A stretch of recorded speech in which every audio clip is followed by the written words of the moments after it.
Assalamualaikum and welcome back to our video lecture series of class 12 mathematics, and in this series we have started chapter number 7 and we were on exercise 7.1. Students, last video में हमने question number 13 तक wind up कर दिया था और आज हम उसके बाद से स्टार्ट करने जा रहे हैं। तो क्वेश्चन नंबर 14 हमारे पास है, तो without any further adieu let's get started. Students, यहाँ पे क्वेश्चन कह रहा है if A B and C are three collinear points and the coordinates of A and B are 3, 4 and 7, 7 है ना। दो कोऑर्डिनेट्स हमारे पास यहाँ पे गिवन है, ठीक है। एक हमारे पास यहाँ पे गिवन है 3, 4 और सेकंड है 7, 7, ठीक है। रिस्पेक्टिवली की बात कर रहा है, मतलब A और B का ही हमारे पास कोऑर्डिनेट गिवन है। तो find the coordinates of C, मतलब हमें C के कोऑर्डिनेट्स यहाँ पे फाइंड आउट करने हैं। और तीनों पॉइंट्स हैं किस तरीके से स्टूडेंट्स, ये तीनों आपस में एक स्ट्रेट लाइन पे कोलिनियर है ना भाई। तो ये एक हमारे पास स्ट्रेट लाइन आ गई, इससे मैं कोलिनियर पॉइंट्स यहाँ पे बना देता हूँ। सपोज कर लेते हैं मेरा फर्स्ट पॉइंट जो है वो A का पॉइंट हो गया, ठीक है। सेकेंड पॉइंट हम यहाँ पे B का बना लेते हैं और थर्ड पॉइंट हमारे पास आ गया C का। सही हो गया यहाँ पे। तो भाई यहाँ पे इनकी वैल्यूज लिखते हैं। तो भाई A हमारे पास हो जाएगा, A विल बी 3, 4, ठीक है। और B होगा स्टूडेंट्स हमारे पास 7, 7 और यहाँ पे C की वैल्यूज हमें फाइंड आउट करनी है which will be x, y, ठीक है।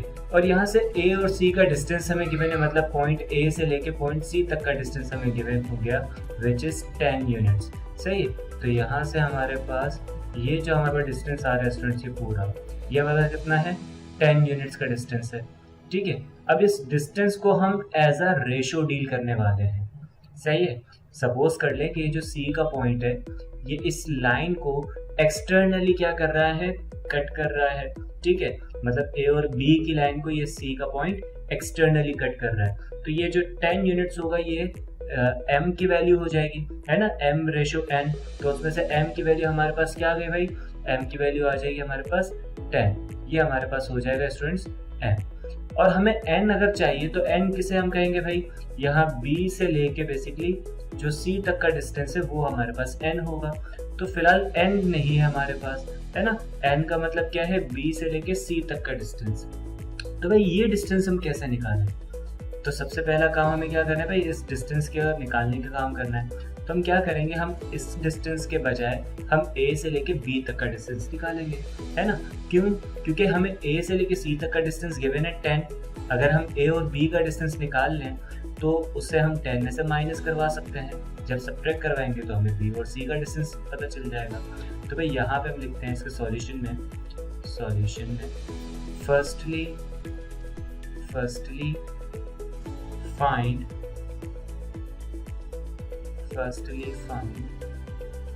A B, सही ना भाई। तो हम यहाँ पे A B का डिस्टेंस फाइंड आउट करने वाले हैं। तो भाई A B के डिस्टेंस की बात करते हैं। डिस्टेंस फॉर्मूला आई होप सारे स्टूडेंट्स को याद हो। स्टूडेंट्स, डिस्टेंस फॉर्मूला हमारे पास है x2 माइनस x1। तो x2 हमारे पास होगा 7 और x1 हो जाएगा 3। तो it will be 7 minus 3 whole square plus students फिर आता है हमारे पास y2 minus y1 whole square. तो y2 हमारे पास हो जाएगा 7 और y1 विल बी 4। तो it will be just 7 minus 4 whole square. Students यहाँ से कैलकुलेशन हम स्टार्ट लेंगे। तो भाई 7 माइनस 3 विल बी 4 एंड 4 का स्क्वायर मेरे स्टूडेंट्स जानते हैं 16 होता है, plus 7 minus 4 is 3 and 3 square is just 9। तो भाई यहाँ पे 16 प्लस 9 ये 25 होगा। तो अंडर रूट 25। स्टूडेंट्स, अंडर रूट 25 का मतलब है 5, मतलब हमें डिस्टेंस ऑफ ए बी मिल चुका है कितना, 5 यूनिट्स। अब मुझे पता है, अगर मुझे ए से लेके बी तक की वैल्यू पता चल गई है, ठीक है, तो बी से लेके सी तक की वैल्यू हम कैसे निकालेंगे। हमें क्या करना होगा, ए सी में से ए बी को सब्ट्रैक्ट करना होगा। मतलब इस वैल्यू को हम कट कर देंगे तो जो बचेगा वो हमारे पास ये वैल्यू होगी, है ना भाई। तो सिंपल हम यहाँ पे लिख लेते हैं, ठीक है, for BC is equals to AC minus A B. ठीक हो गया स्टूडेंट्स, हम ए सी में से ए बी को सब्ट्रैक्ट कर देंगे तो इट विल बी 10 - 5, मतलब बी सी हमारे पास कितना आ गया भाई 5 यूनिट्स आ गया। और बी सी का मतलब क्या है हमारे पास स्टूडेंट्स एन, तो एन बेसिकली हमारे पास क्या है 5 है। तो आई होप यहाँ तक सारे स्टूडेंट्स को क्लियर होगा कि भाई किस तरीके से हमने यहाँ पे एन की वैल्यू फाइंड आउट की है। तो भाई यहाँ पे हम सिंपल अप कर देंगे,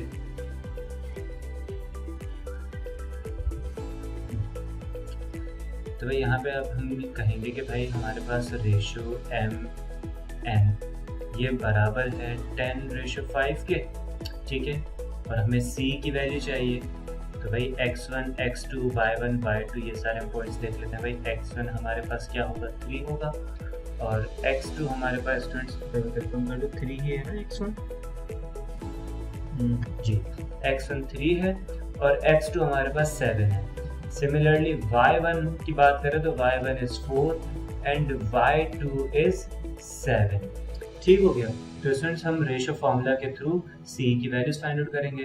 तो फॉर c x, y, ठीक है, x की वैल्यू अगर निकालें तो x की वैल्यू होगी mx2 प्लस माइनस आएगा क्योंकि हम एक्सटर्नल डिवीजन को है यूज करने वाले हैं यहाँ पे, तो minus nx1 divided by m minus n।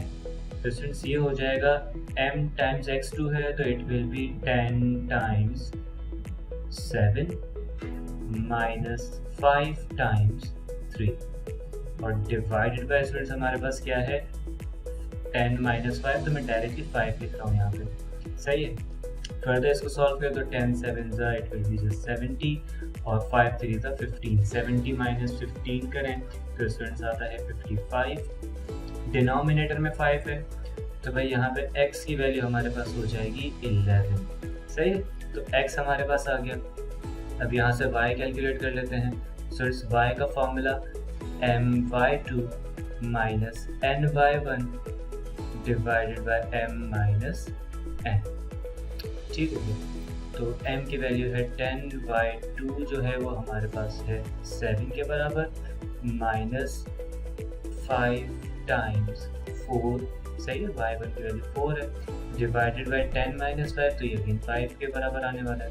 Students 10 7 70 and 5 4 20, तो 70 माइनस 20 करेंगे तो स्टूडेंट्स हमारे पास आ जाएगा 50, ठीक है। तो इट विल बी 50/5, तो 50/5 कर ले तो स्टूडेंट्स ये आ जाता है हमारे पास 10, मतलब y की वैल्यू हमारे पास आ गई 10 के बराबर। तो यहीं पे मेंशन कर देते हैं कि भाई जो हमारा c x, y है ये बराबर है 11, 10 के। तो ये हमारा फाइनल इसका आंसर है ना भाई। आई होप ये वाले क्वेश्चन सारे स्टूडेंट्स को क्लियर होगा। तो जल्दी से हम मूव करते हैं नेक्स्ट क्वेश्चन की तरफ। स्टूडेंट्स अब नेक्स्ट क्वेश्चन यहाँ पे कह रहा है question number 15, find the coordinates of the in centre. सही है, यहाँ पे बात किसकी हो रही है भाई, यहाँ पे बात हो रही है अब इन सेंटर की, incentre of triangle whose angular points are given. ठीक है, हमें एंगुलर पॉइंट्स गिवन है, इसका पार्ट 1 और पार्ट 2 है। तो बेसिकली मैं इन दोनों में से कोई एक ही पार्ट करवा सकूंगा आपको, क्योंकि क्वेश्चन थोड़ा लेंथी होने वाला है। नो डाउट क्वेश्चन बहुत इजी है लेकिन थोड़ा लेंथी क्वेश्चन होगा। तो मैं यहाँ पे पार्ट 2 जो है वो करवाऊंगा, क्योंकि इसमें माइनस की भी टर्म्स आ रही है, जीरो भी आ रहा है, पॉजिटिव वैल्यूज भी आ रही है। तो हो सकता है किसी स्टूडेंट को इस क्वेश्चन के अंदर डाउट हो इस पार्ट में। ठीक है, तो हम सेकंड पार्ट करेंगे और मैं उम्मीद करता हूँ कि पार्ट 1 जो है वो आप लोग खुद से सॉल्व कर लेंगे लाजमी। ठीक है, सॉल्व करके कमेंट सेक्शन में इसका आंसर मुझे लाजमी बताइएगा। ठीक है, फर्दर हम मूव करते हैं सेकंड पार्ट की तरफ। स्टूडेंट सेकंड पार्ट को सॉल्व करने से पहले यहाँ पे मैं क्या कर रहा हूँ, एक डायग्राम बना रहा हूँ। पहले तो ट्राइंगल की, ठीक है, तो इस तरीके से मैंने एक ट्राइंगल की डायग्राम बना दी। सही हो गया, अच्छी डायग्राम भी बनी। तो इसको थोड़ा अच्छा सूरत प्यारा सा बनाते हैं। अब ये थोड़ा बेहतर बना है पहले वाले से। ठीक है, अब इस ट्राइंगल के अंदर सबसे पहले तो एक सर्कल बना रहे हैं। अंदर की तरफ सर्कल बनेगा भाई। अंदर की तरफ सर्कल क्यों हम बना रहे हैं, क्योंकि ये इन सेंटर हमें चाहिए। तो इन सेंटर हमारे पास कब आता है, जब कोई भी सर्कल किसी ट्राइंगल की साइड्स को इंटरसेक्ट करता हुआ जाए, है ना, टच करता हुआ जाए बेसिकली। ठीक है, तो ये सपोज कर ले मैंने एक गंदी सी डायग्राम बनाई है सर्कल की। ठीक है, ये मैंने एक गंदी सी डायग्राम बना दी, ठीक है। तो ये हमारे पास एक गंदा सा सर्कल आ गया, ठीक हो गया। अब ये जो सर्कल है बेसिकली हमारे पास इसका जो इन सेंटर होगा वो यहाँ से इसको टच कर रहा है, यहाँ से इसको, और यहाँ से इस साइड को टच कर रहा है ना। इसी को बेसिकली हम क्या कहते हैं, इन सेंटर, और इसको आई से डिनोट करते हैं। हमें इसके कोऑर्डिनेट्स चाहिए, मतलब आई एक्स कॉमा वाई हमें चाहिए। अब जो बचे हुए ये हमारे पास पी क्यू आर है, ठीक है। इसका हम क्या करें, तो इस पी क्यू आर को मैं कुछ इस तरीके से लिख रहा हूँ, ठीक है। सपोज कर ले ये मेरे पास पॉइंट है पी का, ठीक है। पी का जो पॉइंट है वो है -36,7, सही है। इस पी के साथ में यहाँ पे जो है वो ए भी लिख देता हूँ, ताकि मेरे स्टूडेंट्स को एक डाउट छोटा सा जो है वो क्लियर हो, सही ना। ये मेरे पास ए है बेसिकली, इसको पी नहीं मान के हम कैपिटल ए मान रहे हैं, सही है। फिर आप बात करते हैं पी के बाद आ जाए भाई हम किसकी तरफ, क्यू की तरफ। तो ये हमारे पास क्यू हो जाएगा, सही है। और क्यू के हमारे पास जो पॉइंट्स है वो है 20,7, सही हो गया। क्योंकि इनके पॉइंट्स ना, पॉइंट्स को हम ऊपर ही रहेंगे। अब मैं सिर्फ क्यू लिख रहा हूँ यहाँ, ठीक है। और क्यू मेरे पास किसके बराबर है भाई, बी के बराबर है, मैं इसको बी मान के चल रहा हूँ। फिर हमारे पास यहाँ मौजूद है सी, ठीक है। नहीं सी नहीं, ये तो आर है, तो इसको आर रख लेते हैं, ठीक है। जो एक्चुअल पॉइंट्स है उसको मैं पी क्यू आर से रख रहा हूँ, और जो मैं सपोज करके चल रहा हूँ उसे मैं ब्लैक से लिख रहा हूँ, ठीक है, इस तरह से। अच्छा जी, अभी मैंने ए बी और सी क्यों लिखा है, क्योंकि हमारे पास अगर ये पी का पॉइंट है जिसको मैं फर्स्ट पॉइंट मान रहा हूँ, तो इस पी के सामने मेरे पास स्मॉल ए आएगा, मतलब the distance of Q and R is small a, ठीक है। सिमिलरली ये जो क्यू का पॉइंट है मैंने इसे सेकंड पॉइंट माना है, तो इसके सामने जो मेरे पास होगा वो स्मॉल बी का डिस्टेंस होगा, और सी के सामने हमारे पास आ जाएगा स्मॉल सी, ठीक हो गया यहाँ तक स्टूडेंट्स। आई होप यहाँ तक किसी भी स्टूडेंट को कोई बात जो है वो डाउट ना रहा हो, है ना। यहाँ तक चीज़ें क्लियर हो चुकी होनी चाहिए। अब बात करते हैं हम x की वैल्यूज़ की। तो स्टूडेंट्स x की वैल्यू के लिए जो हमारे पास बेसिकली यहाँ पे फॉर्मूला हम यूज़ करने वाले हैं इन सेंटर का, वो कहता है कि x के कोऑर्डिनेट बराबर होते हैं a x1 plus b x2 plus c x3 divided by a plus b plus c, सही है। ये x का जो पॉइंट है वो फाइंड आउट करने का फॉर्मूला है हमारे पास। इसमें ये a b और c क्या है स्टूडेंट्स, ये a b और c बेसिकली ये डिस्टेंसेस हैं। a is the distance from q to r, b is the distance from r to p and c is the distance from q to c, सही है। तो सबसे पहले आप समझ गए होंगे कि हमें क्या फाइंड करना है भाई, a b और c की वैल्यूज, ठीक है। y का भी फॉर्मूला रखें तो y का भी फॉर्मूला सिमिलर ऐसा ही है, ay1 plus by2 plus cy3 divided by a plus b plus c। तो यहाँ हमें सबसे पहले तो a निकालना है ना। a का मतलब हमें क्या चाहिए भाई, हमें q से लेके r तक का डिस्टेंस चाहिए विच इज a, सही है। तो सबसे पहले हम ये चीज़ फाइंड आउट कर रहे हैं, तो देखते हैं भाई किस तरीके से फाइंड आउट होगी। तो a हमने कहा अंडर रूट, ठीक है, स्क्वायर रूट, यहाँ पे वैल्यूज हमारे पास क्या आ जाएगी स्टूडेंट्स, क्यू और आर की बात करें तो क्यू आर के पॉइंट्स ये है, ठीक है। इन दो पॉइंट्स की हम बात कर रहे हैं, तो भाई ये हो जाएगा 0 - 20 का स्क्वायर, 0 - 20 का स्क्वायर प्लस -8 - 7 का स्क्वायर, -8 - 7 का स्क्वायर। आई होप अब तक आप लोगों को डिस्टेंस फार्मूला इफेक्टिवली यूज़ करना आ चुका होगा, ठीक है। तो 20 स्क्वायर स्टूडेंट्स हमारे पास हो जाता है 400, और ये हमारे पास हो जाएगा माइनस का 15, है ना। 8 और 7 ये दोनों ऐड हो गया, हमारे पास 15 आएगा, और 15 का अगर हम स्क्वायर करें तो स्टूडेंट्स ये होता है 225। दोनों वैल्यूज़ को ऐड कर लें तो students it will B 400 plus 225, तो इट विल बी 625, और 625 का रूट हमारे पास आ जाता है 25। तो a की वैल्यू स्टूडेंट्स हमारे पास आ चुकी है, ठीक है, 25। बिल्कुल इसी तरीके से b का हम जो है वो डिस्टेंस निकालेंगे, सही है। तो b के लिए हम किस तरीके से करेंगे, r और p की बात करते हैं, सही। r के भी पॉइंट हमें गिवन है और p का भी पॉइंट गिवन है। तो यहाँ पे वीडियो को स्किप करें, पॉज करें, यहाँ पे आप वीडियो को पॉज करें और मुझे b की वैल्यू आप लोग खुद निकाल के बताएं, ठीक है।